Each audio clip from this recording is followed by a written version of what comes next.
It is anniversary week, and today's episode is going to cover how we're celebrating 4 years of the launch of our very first program called the Musicians Profit Umbrella Group Mentorship Program. I'm going to break down some of the lessons that I've learned in these last 4 years working with hundreds of musicians, helping them build, grow, and scale their businesses. And where are we going from here? Stay tuned.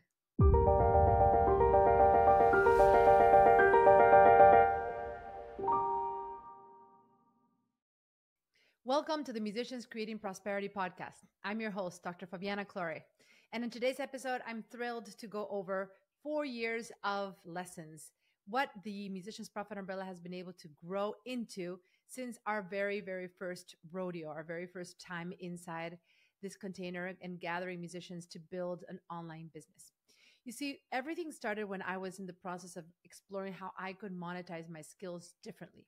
And truly in early 2020, I took the first step of really learning how to package my skills in a business and how to start putting the things in place so that I could extend my online presence from what I had done in the past as a pianist, as an educator, as an entrepreneur, and start building a visibility with an intention of helping people at a greater level, helping people all around the world, not only within the confines of academia, as I was a university professor at the time.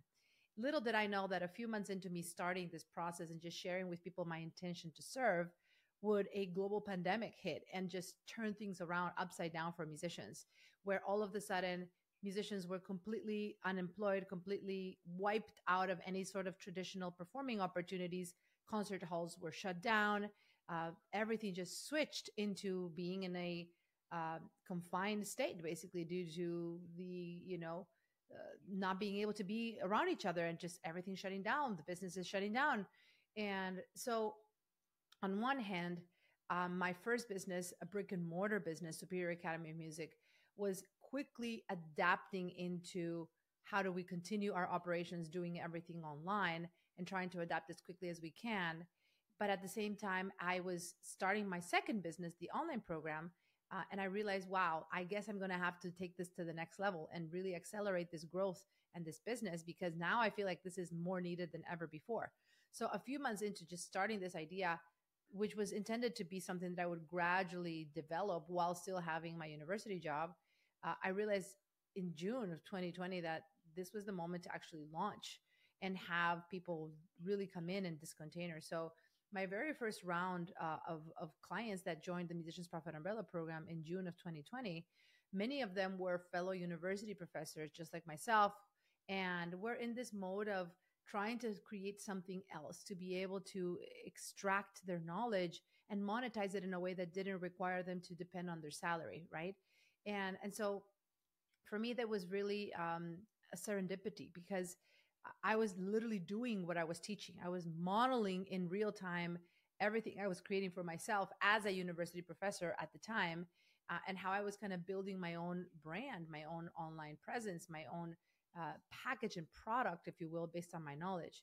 And so it was a wonderful journey of being able to iterate myself, develop how I was doing things, and at the same time, quickly translate that into the best practices for my own clients and help them shift into building themselves as a bigger brand than what they were doing in their role at a university, and really being able to see themselves in a more comprehensive light and in a way that would allow them to draw from their experiences from music, from business, from other areas of life, like biohacking. I had one of my clients who created a program builds around her experience, not only with teaching voice, but also with biohacking and learning about how to take care of herself and creating a blend between the two. Or I had another client who was coming from a background of having had to deal with a lot of just personal challenges and divorce and death in her family. And her goal was not just to build a business around what she knew as a professor and academic, but also what she had to develop on her personal journey in terms of developing her coping mechanisms, her ability to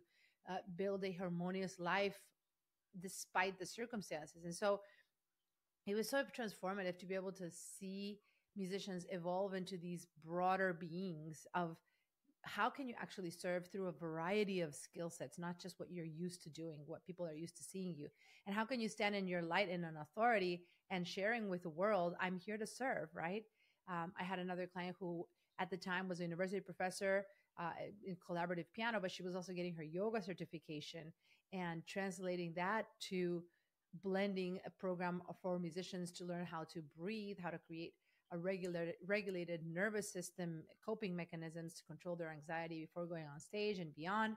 And so the program she built was around mindfulness and breath work and just calming mechanisms for musicians. And it just brought me to this awareness that there are so many ways as musicians that we can package our knowledge beyond what we're used to doing, right?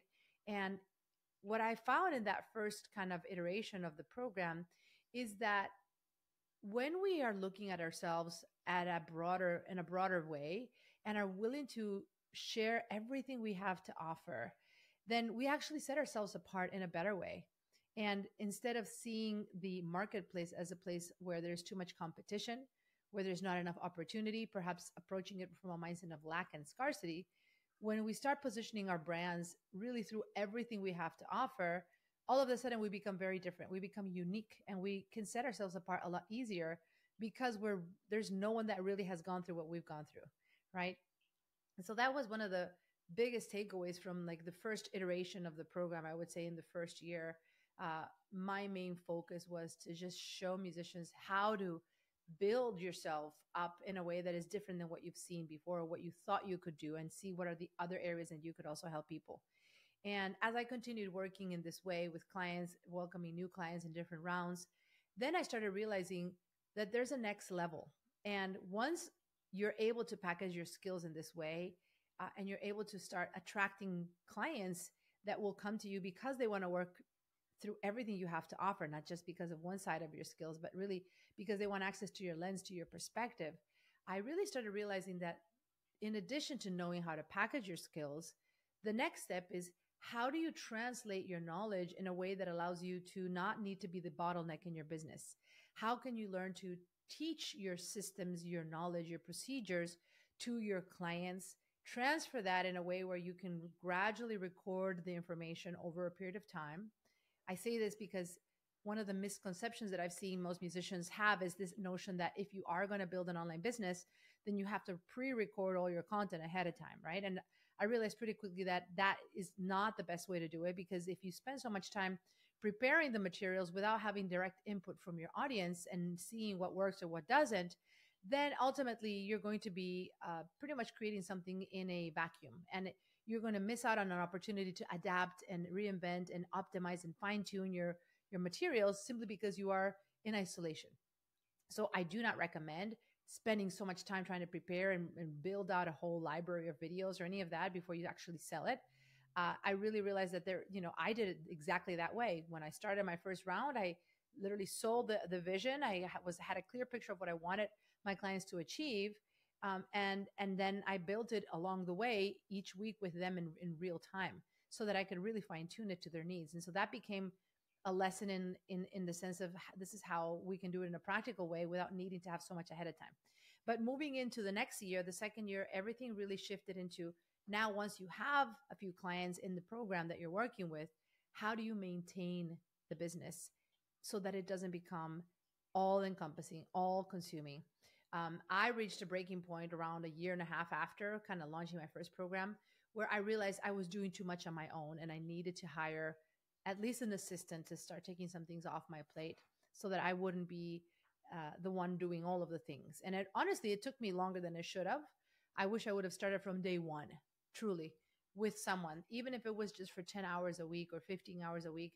Knowing what I know now, and for all of you listeners, as you're watching this or listening to this, you don't need to wait to get someone to help you. You can have someone come in for very, very part-time commitment, even an intern if necessary, or even a family member.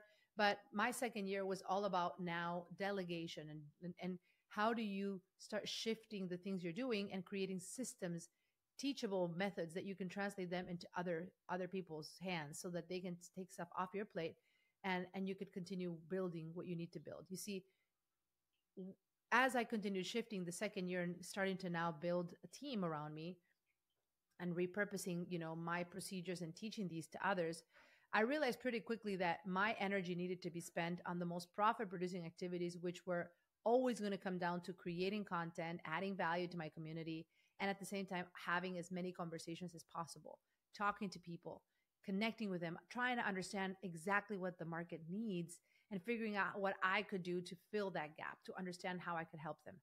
And so in that second year, I really evolved from being the builder of businesses for my clients to then being able to create the systems for my clients, not only for myself, but also for my clients. What are the ways in which I can delegate what I'm doing, and how can I teach my clients to do the same? So my focus shifted truly into creating more duplicatable systems and removing yourself from the business. And while I had done that already once in my first business, where I started it in 2011 and ran it for 5 years doing all the things, and then moved to Texas to start the university position. And I was able to restructure everything along with my husband so that he would take the reins of the administration, but doing it remotely. I was no stranger to the idea of really delegating your business and removing yourself from it. But somehow when I did it in the online space, because everything is so accessible, it's a very different infrastructure than a brick and mortar business. I still had to go through my own learning curve of when to actually delegate and how to do it responsibly and strategically.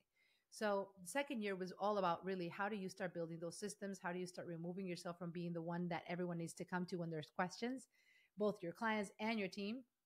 And how do you start building leaders in your organization and creating a culture of accountability, a culture of leadership, a culture of ownership? Even in the work I was doing with my clients, my goal has been to be able to duplicate my methodology in a way that they can refer to, and really only need that extra handholding for customization of that knowledge rather than having to learn it every time from me directly. So that was kind of the summary of the first and second year in terms of the lessons of what I've done as I've continued iterating. The other thing that I did in the second and third year has been really shifting a model where now, instead of having like a first start of the program where there was a fixed start and end date, and everyone had to come in at a certain time together and kind of go in a cohort based model, instead, I was able to create an evergreen program where basically I could control when I would allow people to come in and out based on my own ability, my own capacity, if you will. And I was no longer bound by having a fixed start and end date. And that changed things dramatically. I actually made that shift within the first 6 months of my program, because I realized after my first round that I wanted to have a lot more control over when I got to welcome new clients. And I didn't want a calendar date to be in control of that. I've built most of what I've built because I embrace freedom, and I want to be able to have as much control and freedom as possible as it comes to designing the schedule, the hours, the workload, the transformation, the whole program offerings, etc. So I did not like the fact that I was a bit tied up with dates when I had a fixed start and end date. So that also was a significant shift that brought some setbacks to the business. I will say at the beginning, but the business took a bit of a hit because it involved a lot of new strategies, new things to do in the business. And truly, I lost some of the edge when it comes to driving that urgency to take action now because the program starts. I at first I was thinking, wow, like how can I get people to take action in the moment? How can I encourage them not to procrastinate and delegate and delay decisions, but instead to take action now when I don't have a fixed start date? But lo and behold, the second and third year were all about learning how to create that momentum, if you will, in your business and create events and master your communication skills and your speaking skills to be able to actually draw a bunch of people at once, encourage them to take a certain action, and then bring them into your offer, even if they can come in the next week. How do you draw them into your offer in the moment you want to by creating a series of opportunities, extra incentives, bonuses, discounts, whatever you can create to create that timeline of opportunity, that window of opportunity. So the second and third year were all about really shifting from just the practical day-to-day of running the business, growing it, delegating it, scaling, to mastering communication skills to be able to create better ways of transferring your vision, your mission, not only with the people in your world, not only with your potential clients, with your community members, but also with your team. You see, in my third year and leading into now my fourth year, my team has grown significantly. And the need to be able to convey a clear goal, a clear mission, a clear value system, a clear proposition company-wide has become one of my most important tasks as the CEO and founder, because I realized that the degree to which I can be clear in expectations and what's going to be required to get there is to the degree that I will get people excited about it and wanting to be a part of it.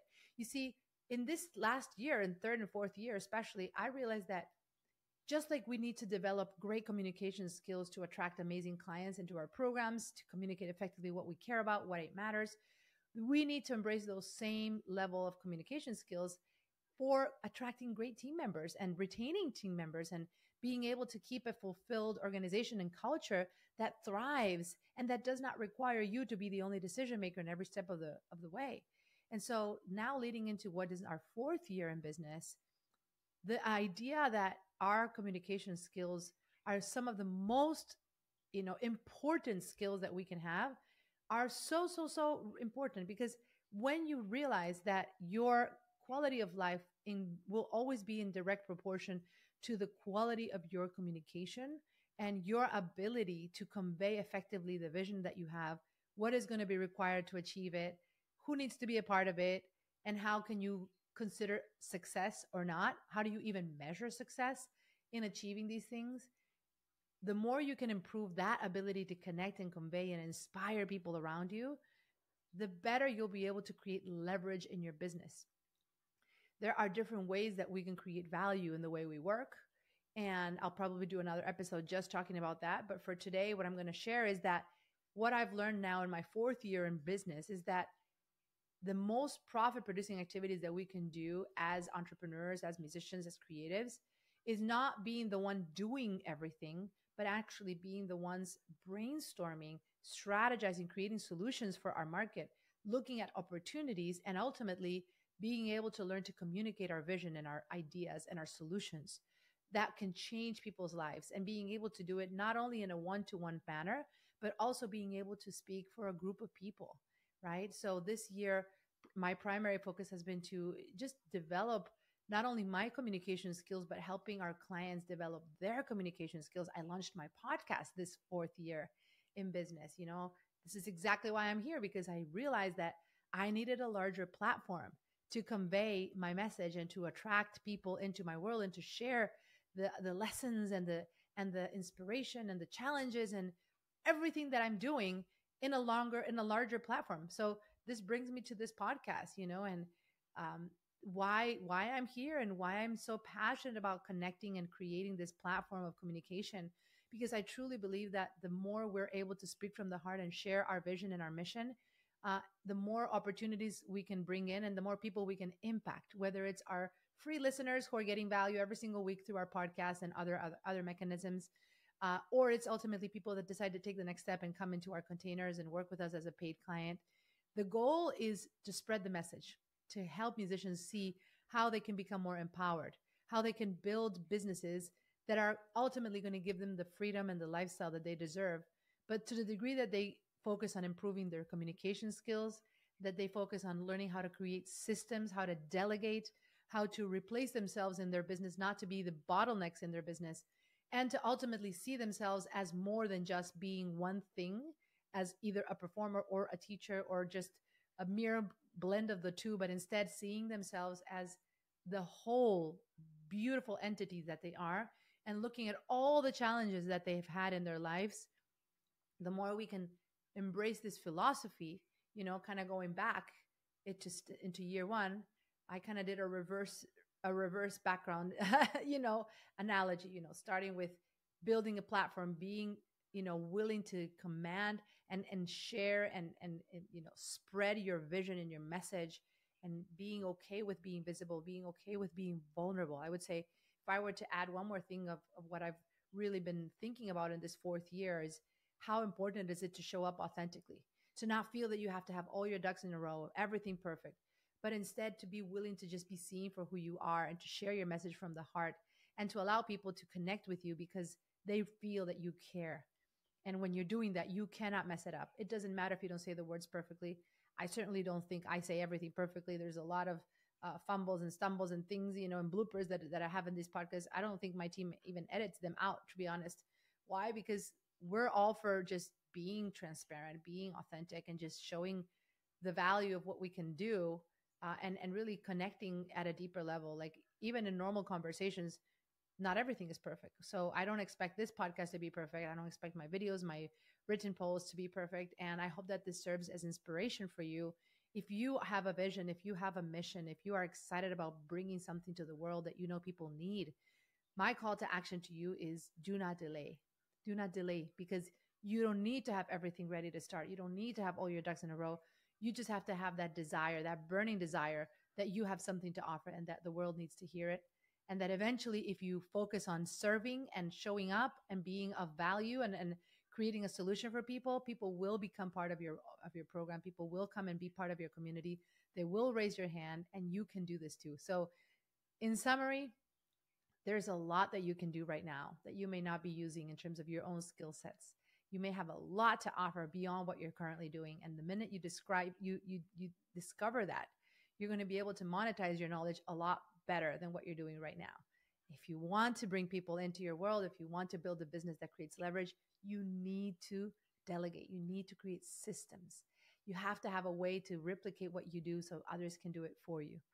Then, if you want to be able to grow, you should have a business that operates year round, that does not require you to have a fixed start and end date, so that you can pull the lever, you can learn how to create opportunities to draw people into your world, invite them to your program, extend them a delicious, beautiful offer that makes it irresistible, that they cannot say no to because they can see clearly what the value is. And finally, commit to showing up for your audience, commit to being present. Commit to, even if it's imperfect, commit to just being you. Find your platform, decide what works for you, whether you prefer written posts, whether you prefer videos, podcasting, or a combination of everything. But find a way to reach your audience. They need you. They need to hear from you. I did not ever think that I would be able to gather so many people around my community. And to this day, I'm incredibly grateful for you, for my listeners, and for everyone that has been a part of the Musicians Profit Umbrella program and my other programs that have been developed after this very first one. So thank you for being a part of my community. Happy 4th anniversary, Musicians Profit Umbrella. And I look forward to many more years of celebration. Let's prosper together.